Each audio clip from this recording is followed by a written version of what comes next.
Are you good? Yes. Are you nervous? Yes. Are you really? Yes.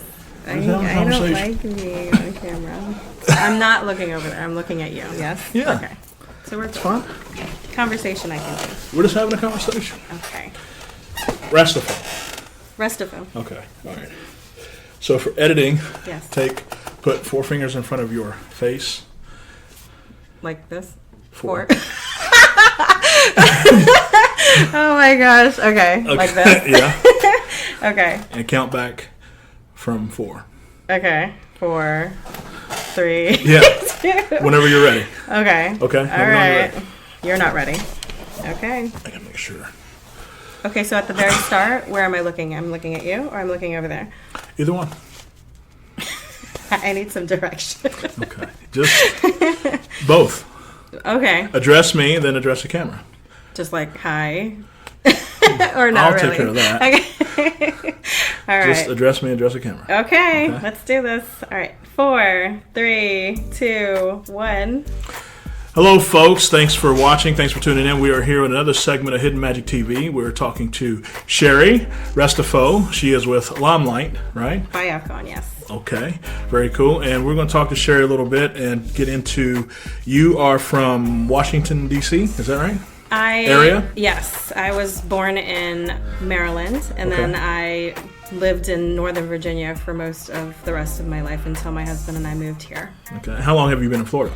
It is going to be 8 years, I believe, this year. Okay. So yeah, it's been almost a decade. It's kind of crazy. I know, it's crazy. I was taking count the other day, and I'm like, this is my 10th summer. Oh my gosh. And it's amazing that I've been here that long. Yeah. I can't believe that. So yes. What prompted the move? Was it just... The thing that prompted the move was to be closer to my parents, because my parents have been living in Florida ever since I started college, basically. Okay. So I went to college and then they abandoned me pretty much. So they moved here to Florida, and then I realized as they are growing older that I needed to be closer to them. So my husband was willing to move, and we ended up moving down here. Well, that's cool. And loving it. So that's cool. Yeah. So you've been here now going on 8 years. Yes. Right? Like Tampa Bay, I'm assuming. Yes. Yeah, I do like the area a lot. Tampa's kind of cool. So what were you doing when you first moved here? Because you've been in Limelight now going 3 years. Almost 3 years. It'll be 3 years in September. So when I first moved down, I was not working. I was freelancing in makeup artistry. So having to pick up that business from building it in the DC area and then moving it to a different area was so different. It was having to do research on photographers in the area that I even wanted to work with. I really wanted to, I was doing a lot of bridal work up in Northern Virginia, and then I really wanted to get more into editorial stuff and more fashion, just to kind of tap into a little bit more of that creative makeup artistry side of me. So it was a lot of networking with photographers and trying to figure out what I wanted in my portfolio, which was a lot of beautiful images. And so that's what I started to do. And then I also started to do some weddings just to kind of make that quick money. So was it hard to get started, to get that, to transition over into that industry? Oh, into editorial work and that kind of stuff? Actually, not really, because the stuff that I feel like makeup artists make, what's in demand is more of that perfect clean makeup, which I actually was very good at naturally, because you kind of have to have that eye when you're doing bridal work. It has to be pretty and perfect. And so going into editorial work and doing clean beauty is actually a very seamless sort of now, transition. From a business standpoint, you had one industry, you were doing one thing. What prompted you to want to switch? Was it just an internal thing that told you? What was it that was the reason that said, you know what, this is an area I want to expand into, I want to go into? How did you do that? Kind of happened very organically, but honestly, while I was doing weddings, sometimes I would be doing makeup for 8 individuals, and that's very taxing on the body. Yes. And I'm getting older, and I think I realized at that point when I was having to actually pop ibuprofen, and I wasn't able to even like really walk out like a normal person outside of like going, outside of this job, that's when I started to think and worry that I needed to start thinking outside of just doing makeup for weddings and, you know, for editorial work, because the editorial work was nice, just wasn't paying. It wasn't steady, and it wasn't paying what I needed it to pay. So that's when I started to look into other options. Gotcha. And Limelight happened to fall into my lap. Pretty much, yes. So talk about that. Before we get into that, Sure. what is, if there's somebody out there and say they're in one particular industry, yes. and there's other veins of many industries, yes. whether it be insurance and they're just selling one type, but they want to expand, what kind of encouragement would you give them if they are wanting to expand, but maybe they're scared to expand into a new realm or into a new industry? How would you tell them to do that? I think that there are 3 very major things going into that mindset, and I think that faith is very much a part of that, and just kind of seeing a bigger vision and hoping for a bigger vision for yourself. So when this kind of came into my lap, I had no direct sales experience, really. I didn't know anything about this industry, network marketing. I mean, it is a humongous industry now. It's just growing and growing every day. So for me, faith was a huge part of that, just believing that this was going to be something bigger someday. And also in myself, and taking that leap, you know, because that sometimes, and that's the hardest part of business sometimes, is actually just taking a chance on an opportunity that you have no idea where it's going to go. I think perseverance is another part of this, because there are so many ups and downs. Yeah. I mean, in business in general, not just network marketing and direct sales, but it is such a roller coaster ride. And so many people are tempted to just hop off at the first chance they get. As soon as the roller coaster stops, they just want to get off. But honestly, the highs are so high that it basically balances out all of the dips that you go through, you know? Right. And that's another part of it, is just continuing on the roller coaster ride. And then the other one is to be consistent and show up every single day. I mean, there are hard moments, but when you're in business for yourself and you're in business in general, you can't just take days off because you don't feel like it. You have to just be consistent with showing up. Yeah. And that's difficult for a lot of people. Yes. It takes a lot of discipline. You know, some people, they are attracted to the idea of business ownership. Oh, yeah. But when it comes to some of the things that they really need to do, they just... Yes. It's like, drop the ball. I'm not going to do that every day. Yes. And I mean, I get it. I understand there's a lot of people they would rather, you know, they'd rather get a 1st and 15th. Yes. And I totally understand that. Being business owners, it's a different type of breed. But I think there's a lot of people, they have it, but they're scared to act on it. Yeah. So when you transition into Limelight, how can you go about how that happened? Because you were doing makeup, and then you were in the bridal part, then you went in the editorial part. How did you transition into that? So the opportunity fell into my lap because another one of my colleagues in the industry, very well-respected makeup artist, and she was the head of makeup and hair at CNN in DC. She started posting about these products that I already was familiar with. I already had in my kit. These are pro brands that I personally used on my clients. For me, it was a no-brainer because I just thought it was a way for me to be able to introduce and be able to retail these products to my current customers and future customers, and then possibly open doors for me to be able to get back into a part of the industry that I had gotten away from, and that was makeup instruction and lessons.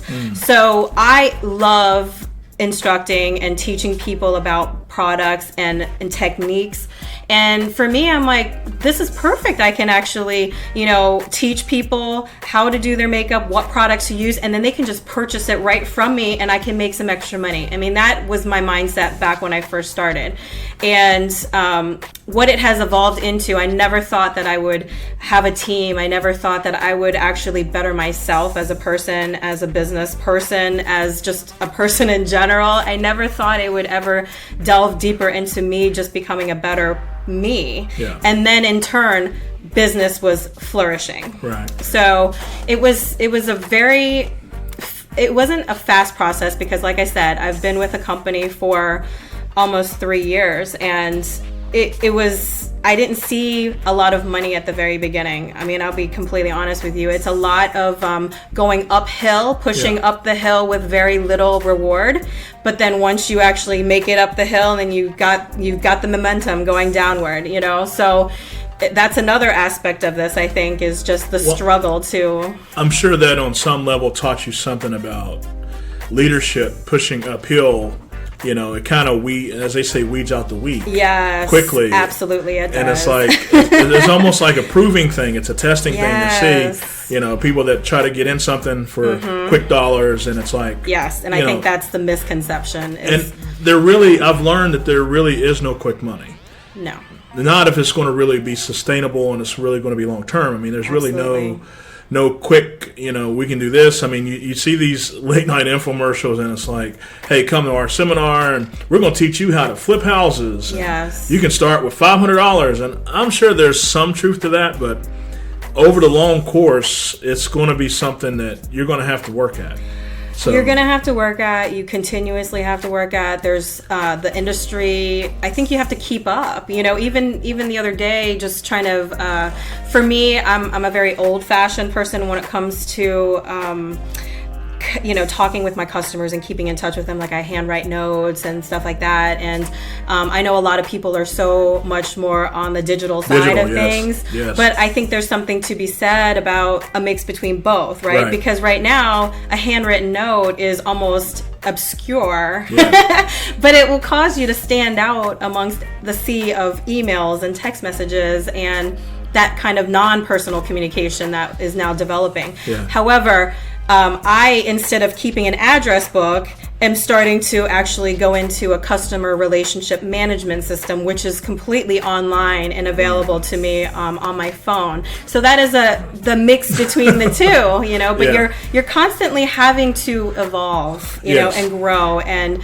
keep up with not only technology, but also be able to keep a little bit of what's authentic to yourself, you know. And I think if you're marketing to, you know, you have the younger audience that they're on the digital tech side of it, and they get it, and everything's digital, and it's like, hey, just email me something or whatever. But then you have, you know, if I can say this without getting slaughtered here, you have that slightly older demographic that's from the older school of they remember a typewriter. Yes. They remember letters. Yes. They remember. I remember all this. You know, so we'll call that crowd like 45 plus. Yes. That it's not even 45, but I remember. I'm 40, so I do remember. Well, you didn't have to typewriter. You didn't have to put yourself on blast like that, but I don't mind because I don't look like I'm 40. You know what I mean? I don't mind that kind of thing. So so you have to. I think you have to balance that because you can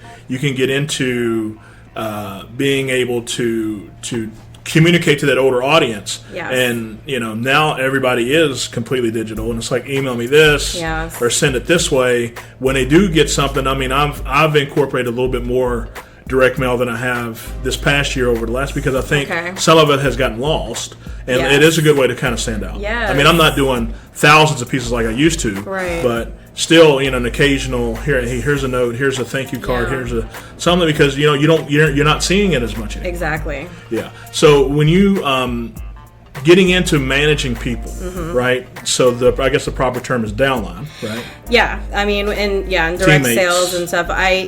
They're technically a downline, but I always love to call them teammates, my peers. I'm not a manager, you know. I definitely don't like to say that I'm a manager of anybody, because to be honest with you, when you get into a business like this, you are your own boss, you know.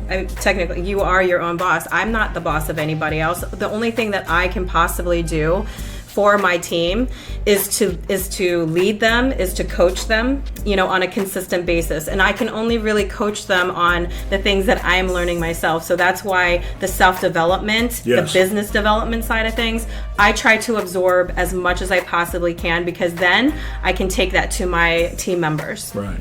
I remember I had some of my backstory, business education that I had. I was in a network marketing, multi-level marketing organization. We won't say its name. Okay. I mean, I don't have anything bad to say about it at all. But what I learned in that process about sales and taking a no and talking to people and presenting a product. I mean, it was just the business education was so much, and I'm sure Limelight, they probably have their own internal business teaching system. Yeah. In addition to you just take initiative yourself and just do it yourself. Correct? Absolutely, we so do. Lots talk of about training. talk about that. So there might be people that might want to get started. Whether it be with Limelight or any kind of business development. And, you all have a system that actually helps them if they don't know anything, assuming that they don't know anything. Yes. And walk them through baby steps, right? Absolutely, yes. I mean, I think the misconception, especially about my business in particular, Limelight, is that people think that they have to be professional makeup artists to be able to do this, or they have to be some sort of professional something, either a skincare specialist or whatever. But that is not the case, because we have so many like when I first started, we did not have any of this training, by the way. Okay. This is like the blind leading the blind, literally. Just through the whole industry of direct sales and network marketing, we did not know what we were doing, because a lot of us were pro makeup artists and we're just trying to retail. We're just trying to retail the product. So I think the number one objection to businesses like this is I'm not a salesperson, right? Oh, yeah. But the thing of it is, and I don't know if it's like the change of times, or maybe it's always been this way and I just never noticed it. But I do think that right now, I think the most important aspect of a business like this, and in any business, regardless of brick and mortar or direct sales online stuff, is that you just have to have a mentality of wanting to be helpful to somebody, right? I mean, you're here to help people, to give them solutions to problems that they're having through your products, through your service. And I think people forget about that so quickly. You know, they just forget about it and they just focus on, but I don't know how to sell this product. I don't know how to. Do you love the product? Do you love your service? Are you confident in it? Then you should be able to sell it seamlessly. I've never been a salesperson. I've never regarded myself as a salesperson. My career in makeup started as a retail makeup counter person. I didn't have any experience in that, but what I did have a desire to do was to help people that approached me at my counter. If they came up to me and they said, I am having problems finding the perfect lip color. Done. I want to help you. Let me help you find your perfect lip color. And I think that is the number one thing that you have to be able to want to do in this business, is just to help people. And then I think the success follows naturally. So talk about personal growth, the person that you were when you started versus how do you see yourself now? So different. I mean, I'm sure your mindset's different and everything is executing's different. Problem solving is different. That's everything. I will tell you, when I first started this business, I was a little lost. I mean, I will be completely transparent in telling you that I was lost. I had a bit of an identity crisis, I think, because I had just moved from a different area to a place I knew nobody. While a lot of people look at that as an opportunity to invent themselves, I kind of fell back into a little bit of more of a hole of like, I don't know where my life is going. What direction is this? Where am I doing with my makeup? Like, is this going to be successful? Like, I had a lot of uncertainty, and I did not have a whole lot of faith. I really didn't. At that time, I really needed something to kind of give me some sort of purpose and reignite, I think, the things that were already inside me, just kind of buried a little bit. So 3 years ago, completely different. I was lost. I was probably not thinking about anybody at that time except for myself, because I really was depressed. And what this has done, it's given me a support system. It's given me a purpose. It's given me a bigger vision of what I want for my life. I think one of the really cool things about being in business surrounded by many women is that you kind of see how different women do business than men. Not to say that you do business poorly, women invest differently when they are successful and when they're making money, right? Yeah. I'm not saying that there aren't men out there that don't give back to the community, because there are many men that do. But I think women, first and foremost, think about how they can give back to the surrounding, how they can give back to other women to empower them to create a life that they can also give back to their communities. Gentlemen, you hear that? She's saying that she's saying men business owners need to step up. Yeah, is what she's saying. I essentially am saying that. But there are plenty of very generous business men out there. But I'm just saying, I think it's a proven type of fact that women do invest differently when they are successful, and I think that what's in their hearts are a little bit different than men. So I think that because of that, and being like so inspired by people that you're surrounding yourself with, it lifts you higher. You want bigger things for yourself and for others. It just is natural. That's just a natural kind of progression that happens when you literally